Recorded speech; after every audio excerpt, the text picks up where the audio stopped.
That night my phone rang. It was my son, the boy I raised with sleepless nights and empty plates.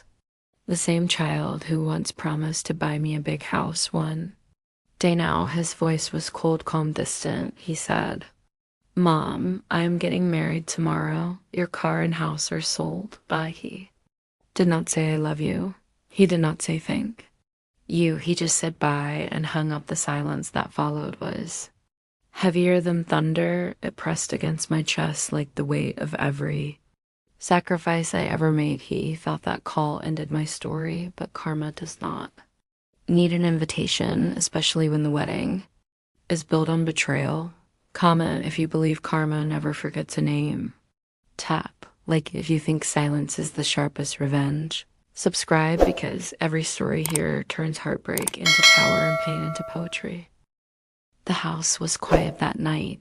Not peaceful quiet, but hollow quiet. The kind that makes your heart echo in your chest. Every corner carried a memory. His first steps on this very floor, his laughter bouncing off the walls, his angry words when I tried to protect him from his own pride now. Gone, only the shadows remain. The walls felt colder, even the clock ticked slower, as if time itself could not believe what he had done. I walked into his old room.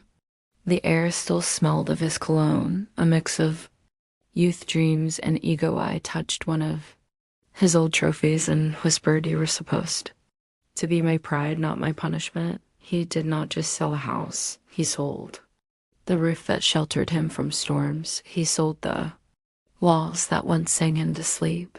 He sold the heart that gave him life. But that night I did not cry, because when betrayal comes from your own blood, the tears do not fall. They freeze. I sat there in the dim light and prayed softly, "God, do not punish him. Let life do it." Morning came without sunlight. My phone buzzed with messages, friends sending links, strangers tagging me. There he was, my son, smiling on every post, standing in a tuxedo, living his grand new beginning built from my ending. The wedding looked perfect. Golden chandeliers, white roses, sparkling glasses.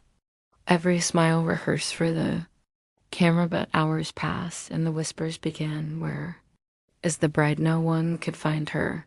Not in the room, not in the garden, not anywhere. The music looped again and again, and his smile began to fade. You could almost hear panic hiding behind the violins. My friend called again. She said, "Turn on the news." And there it was, reporters everywhere, guests, whispering, faces turning pale. Then the headline, "Flash bride disappears moments before ceremony." The camera showed the altar, a single bouquet dropped on the floor, and a folded note beside it. The reporter read it out loud. "I cannot marry a man who sells love for money." I closed my eyes and smiled through the silence, because karma had just spoken for me.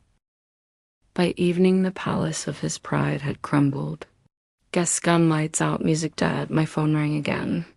The same number, the same voice, but smaller now. He whispered, "Mom, she left me. I lost everything." And I said quietly, "No, son, you lost it all the moment you sold your mother's soul for approval." He started crying, not proud tears, real ones, tears that come when the truth finally hits. I did not hate him. I did not curse him, because I knew life had already begun teaching him the lesson I could not, that you cannot build a future on betrayal. I ended the call, not in anger, but in peace, because silence sometimes speaks louder than revenge.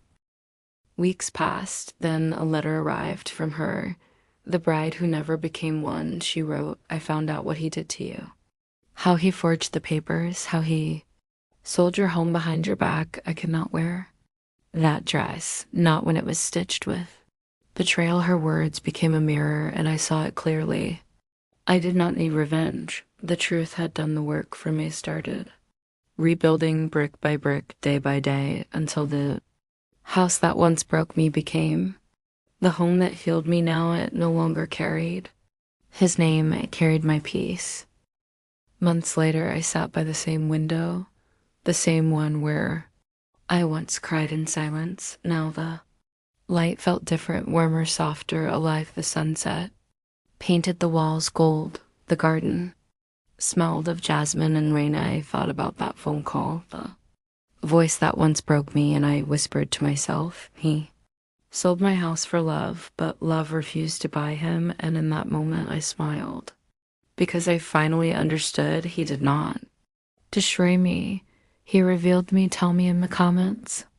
Have you ever been betrayed by someone you gave everything to tap? Like, if you believe silence is the loudest form of justice, subscribe for more stories where heartbreak turns into healing and karma never forgets asterisk. He traded love for luxury, but life does not reward betrayal. Some weddings are remembered for beauty. His will be remembered for karma.